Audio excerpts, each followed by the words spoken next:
This is the story of Sarah Mitchell, a 27-year-old documentary filmmaker from Chicago. Sarah spent her whole career chasing answers. She made her names traveling across the country, investigating haunted houses, abandoned asylums, and places people claimed were cursed. But Sarah, she didn't believe in ghosts. Not really. For years, she'd built her reputation on exposing the truth. She debunked fake paranormal videos, proved that hauntings were just loose pipes, or wind, or overactive imaginations. And she showed her audience that there was always a logical explanation. To her, every ghost story was just a mystery, waiting to be solved. But in October 2023, Sarah heard about a place that even the bravest investigators avoided. A place where, for over a century, something dark had lingered. She packed her cameras, her audio recorders, and drove north, all the way to a tiny, isolated town, deep in the dark forests of Vermont. Her destination, the Blackwood Inn. The inn stood alone at the end of a long, winding dirt road, surrounded by thousands of acres of dense, ancient trees. It was a large wooden building, painted dark brown, with tall windows that looked like empty eyes, staring out into the woods. It had been standing there for more than 100 years. Locals in town spoke about it only in whispers. They said the air around the inn felt heavy, that birds never flew near it, that even wild animals refused to go close. And everyone warned her about room 217. Back in 1981, a young woman named Emily Carter checked into that very room. She was traveling alone, just like Sarah. 22 years old, a student, quiet, polite. She paid for 3 nights, but on the second night, something happened. No one heard a scream. No one saw anyone leave. But in the morning, Emily was gone. Her suitcase was still in the room. Her clothes were hanging in the closet. Her purse was on the desk, with her money, and SD still inside. Emily Carter simply vanished. Police searched the woods for weeks. They dragged the small lake nearby. They interviewed every guest, every staff member, but they found nothing.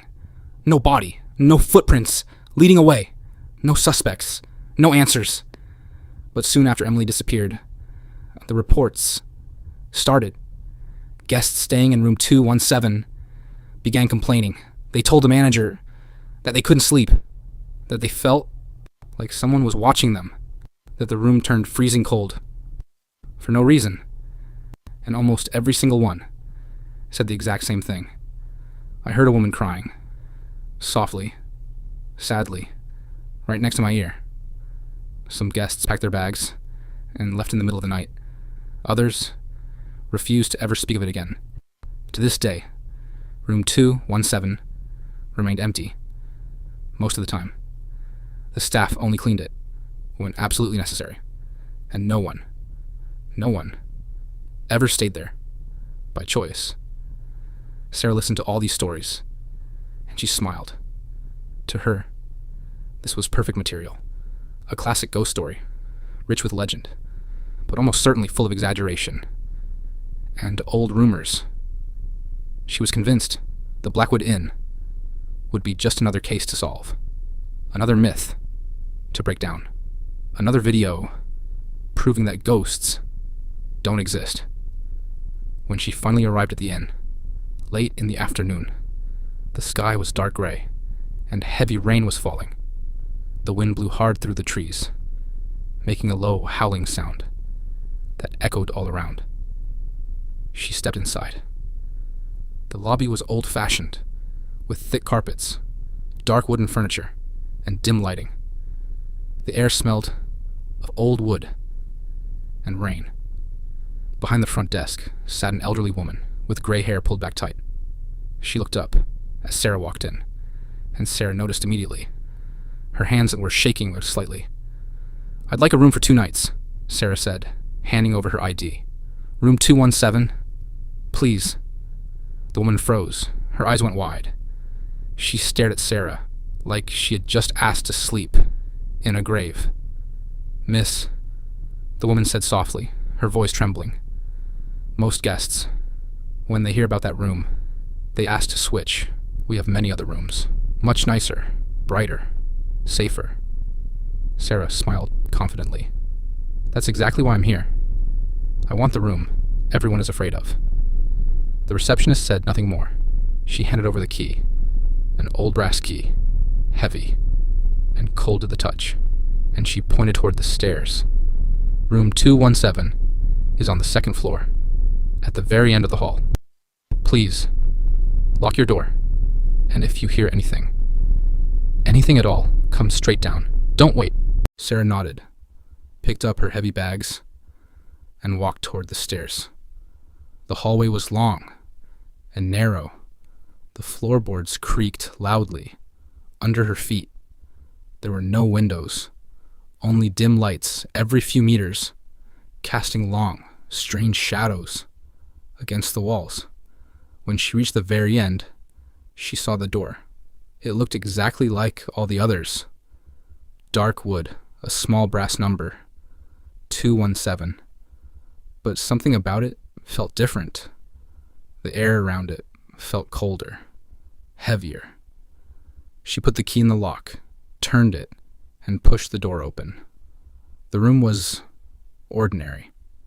A double bed with a dark quilt, a wooden desk by the window, a small wardrobe closet in the corner, and hanging right across from the bed, above a small table, a large antique mirror with an ornate wooden frame. It was quiet. The rain tapped against the glass. Everything looked normal. Sarah set to work immediately. She placed her main camera on a tripod, facing the center of the room. She set up a second backup camera near the closet. She put audio recorders on the desk, on the bed, and even near the mirror. She checked battery levels, memory cards, angles. Everything was perfect. She sat on the edge of the bed, turned on the cameras, and waited. Hours passed. She read a book. She checked her notes. She listened to the rain. Nothing happened. No sounds, no cold spots, no shadows moving. By 1 o'clock in the morning, Sarah was almost bored. She thought to herself, "Just like I thought. All stories, nothing here." But then, at exactly 1:30 a.m., everything changed. Her main camera suddenly made a strange, high-pitched sound, and the red recording light went out. Dead. She frowned, reached over to check it, and then the backup camera died too, instantly, without warning. Sarah checked the screens. She checked the power switches. She checked the batteries. Both were showing 100% charge. That was impossible. Electronics don't just die like that, especially fully charged. She was leaning down, inspecting the cables, trying to figure out what had happened, when she heard it. Knock. Soft. Slow. Heavy. Coming from inside the closet. She froze. Her breath caught in her throat. Knock. Again. Same rhythm. Same weight. It sounded like someone was trapped inside, hitting the wood with their hand, trying to get out. Knock. The third time. Sarah stood up slowly. Her heart was beating so hard, she could hear it in her ears. She walked toward the closet, step by careful step. The floorboards didn't creak this time. It was completely silent, except for that knocking. She reached out, grabbed the cold metal handle, and slowly pulled the door open. Inside, nothing. Just darkness. Empty hangers. An old shelf. No person. No animal. No reason for the sound. She let out a breath she didn't know she was holding. Turned around and heard footsteps right behind her. Slow, light, bare feet on the carpet. She spun around, fast. No one. The room was empty. Just the bed, the desk, the cameras, the mirror, Her eyes drifted to the mirror on the wall, and she stopped breathing for just a split second, clear as day. She saw her own reflection and another figure standing right behind her. A young woman, pale skin, almost white, long dark hair falling over her face, breath and eyes that were completely empty. No pupils, no color, just black, hollow, voids, and her mouth was open wide, like she was screaming silently, crying out in pain that no one could hear. Sarah whipped around, ready to fight, ready to run. Nothing. The room was still, empty, but the air had changed. It felt thick, hard to breathe, cold, so cold she could see her own breath floating in the air in small white clouds. She grabbed her camera, desperate to see if it had seen what she had. She played back the last hour of footage. Everything was normal until 1:27 a.m. On the screen, right next to the closet, a dark, shadowy shape appeared. It wasn't a shadow from the light. It wasn't a trick of the lens. It was a tall, human-like form, standing perfectly still. It stayed there for 10 long seconds, and then, slowly, faded away. Sarah had filmed hundreds of places, thousands of hours of footage. She had never seen anything like this. Then, her phone rang, loud, sharp, breaking the silence. She looked at the screen. No caller ID. Her hands shook as she answered. Hello? Silence. Then, a whisper. So weak, so faint. It sounded like it was coming from underwater, from far away. A woman's voice. Sad, terrified. Only 3 words. Help me. Sarah.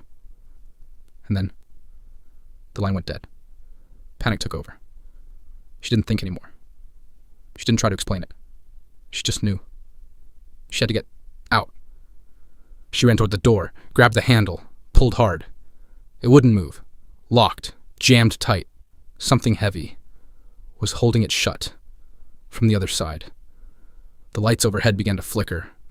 On, off, on, off, making the room jump between bright light and total darkness. And in the mirror, she saw her. Again, the woman, closer now.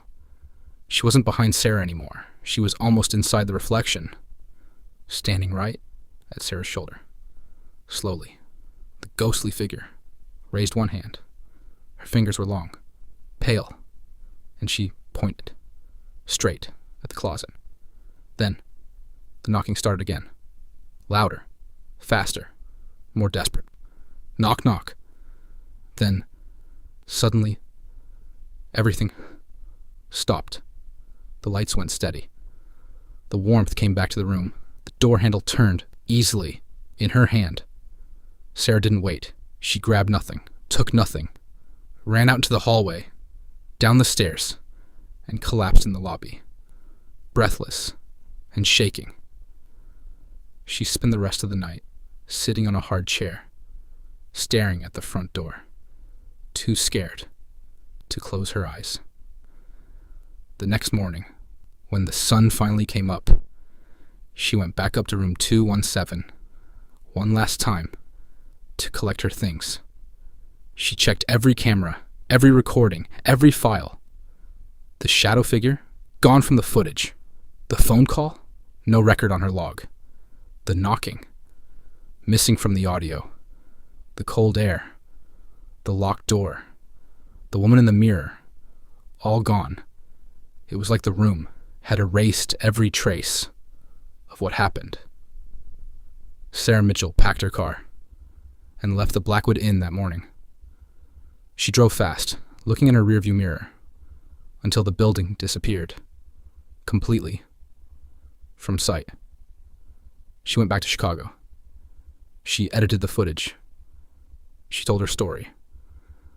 But to this day, she cannot explain what truly happened inside room 217 Some people believe she finally met a real ghost, that she met Emily Carter, still trapped, still crying out for help after all these years. Others say it was just stress, isolation, fear, playing tricks on her mind. That the rain, the old stories, and her own imagination created everything. But Sarah Mitchell never returned to Vermont. She never went back to the Blackwood Inn, and she never again claimed that ghosts don't exist. And if you ever go there, if you ever drive down that long road through the dark woods, you will find the Blackwood Inn still standing. And if you ask about room 217, the staff will look away. They won't speak of it. They will give you any other room, because they know that room 217 is not empty. It is waiting for the next person, brave enough or foolish enough to stay.